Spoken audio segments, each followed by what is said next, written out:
Alors bonjour tout le monde, voici la première capsule pour votre cours d'NYC. Ce n'est pas une capsule qui va révolutionner votre existence, c'est juste pour voir un petit peu les notions de base puis être sûr que tout le monde est capable de lire la capsule.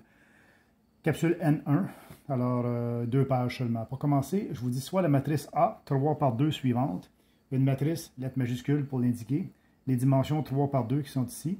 Bien, la matrice 3 par 2, le 3 veut dire qu'elle a 3 lignes, et le 2, 2 colonnes. Alors ça va être un petit peu inquiétant s'il y a des gens qui sont dyslexiques. Ça peut être très mélangeant. Pensez-y toujours en termes de ligne, colonne, donc ligne, colonne, donc 3 lignes, 2 colonnes. Et j'ai mis des éléments à l'intérieur qui n'ont aucune signification pour l'instant. Donc 7, 3, moins 2 et compagnie. Alors, ce qui est important de savoir, c'est qu'il y a 6 éléments en tout, n'est-ce pas? Chaque élément de la matrice a sa propre adresse. Donc, il y a des adresses qui sont respectivement pour chacun des éléments. Ainsi, l'élément qui est dans la première ligne, première colonne, on l'appelle petit a11. Donc, faites attention, le A majuscule, c'est pour la matrice elle-même. Les petits A minuscules, c'est pour indiquer un élément de la matrice.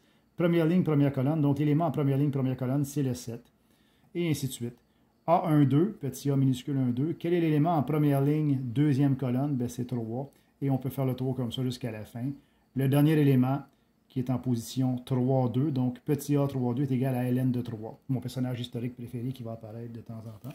Si y en a qui ne comprennent pas, je vous l'expliquerai. Un peu plus important, ça c'était juste pour débuter, qu'est-ce qu'une matrice? Beaucoup plus important dans le premier cours, la seule notion un petit peu embêtante, c'est pas que c'est compliqué, mais que c'est facile à se tromper, c'est la multiplication de matrices. Je vous dis soit la matrice A 2 par 2, suivante, avec des éléments qui veulent rien dire, et la matrice B 2 par 3, donc 2 lignes, 3 colonnes, avec des éléments qui veulent rien dire non plus pour l'instant. Si je veux faire le produit de la matrice A par B, donc le produit A par B, ben est-ce que c'est sûr qu'il se fait? Ce n'est pas toutes les matrices qui peuvent être multipliées ensemble. Pour le savoir, tu les mets une après l'autre. A fois B, alors tu mets A et B. 2 par 2, 2 par 3. Tu commences par regarder les deux chiffres à l'intérieur, les deux qui sont les plus à l'intérieur. S'ils sont égaux, comme c'est le cas présentement, j'ai mis oui. Si c'est égal, ça veut dire que le produit matriciel y existe. Et là, la question qu'on peut se poser, c'est ça existe, mais ça va donner quoi comme matrice C? Ça va être quoi la dimension? Parce qu'on part avec une 2 par 2 et on a une 2 par 3. Bien, pour savoir la dimension, tu prends les deux chiffres à l'extérieur, donc le 2 qui n'a pas servi au début et le 3 ici, 2 par 3. La matrice résultante C sera de dimension 2 par 3, tout simplement.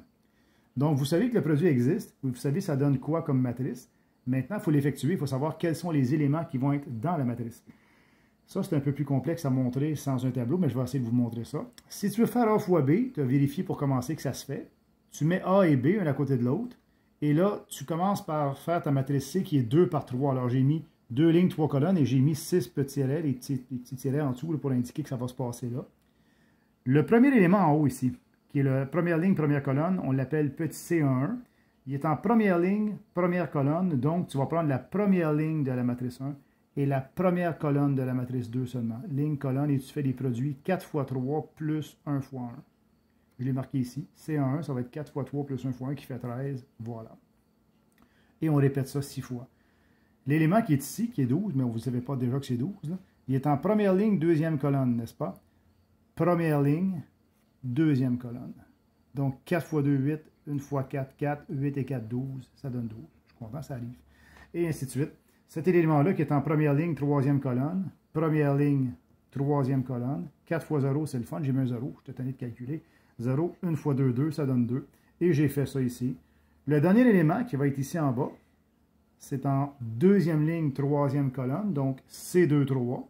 Bien, deuxième ligne, troisième colonne. Deuxième ligne, troisième colonne. Encore mon 0. Et 5 fois 2, 10, ça donne 10. C'est un produit matriciel. Alors, faites attention. On avait une matrice A, une matrice B. J'ai fait A fois B, ça marchait. On a vu que ça donne une dimension différente. Bien, elle est comme la même dimension que B, mais c'est un hasard. Maintenant, si je veux faire B fois A, bien, qu'est-ce qui va arriver? Si je veux faire B fois A, je mets B fois A, 2 par 3, A qui est une 2 par 2. Je regarde les deux chiffres à l'intérieur. Non, ça ne marche pas. Ce n'est pas une égalité. Le produit n'est pas défini. Et là, ça veut dire que c'est assez particulier parce qu'en maths, depuis toujours, tout est commutatif. Le produit, par exemple, 2 fois 7 et 7 fois 2, ça ressemble pas mal. Là. Mais là, on vient de voir que les matrices, l'addition de matrices est commutative. Si tu fais A plus B ou B plus A, ça donne la même chose. Mais A fois B et B fois A n'est pas nécessairement égal. Ça se peut que ça soit égal, mais ce n'est pas toujours le cas. Ça se peut des fois que ça ne soit pas égal, puis des fois plus que ça. Ça se peut qu'un des deux existe et l'autre n'existe carrément pas. à retenir, donc A fois B n'est pas égal à B fois A. J'ai marqué tadam, c'est le premier événement un peu surprenant. Donc la matrice, ce n'est pas un nombre réel et les propriétés que vous connaissez depuis toujours ne sont pas nécessairement vraies dans le monde matriciel. Entre autres, la division n'existe pas. On ne peut pas diviser une matrice par une autre. Donc c'est pour ça que ça termine le chapitre 1 presque avec la multiplication. Si la multiplication n'est pas claire, vous allez voir la définition à la page 26, ce n'est pas nécessaire de suivre. Et vous avez les exemples, pages 27, 28, 29. Alors, c'est très simple à faire, mais c'est facile de se tromper, alors vous devez être à l'aise avec ça. Voilà une première petite capsule toute courte. Plus ça va avancer dans la session, plus elles seront étoffées, parce que la matière va augmenter un peu de niveau, mais pour l'instant, c'est tout pour l'instant. Alors, voilà. Bonne fin de journée à tous.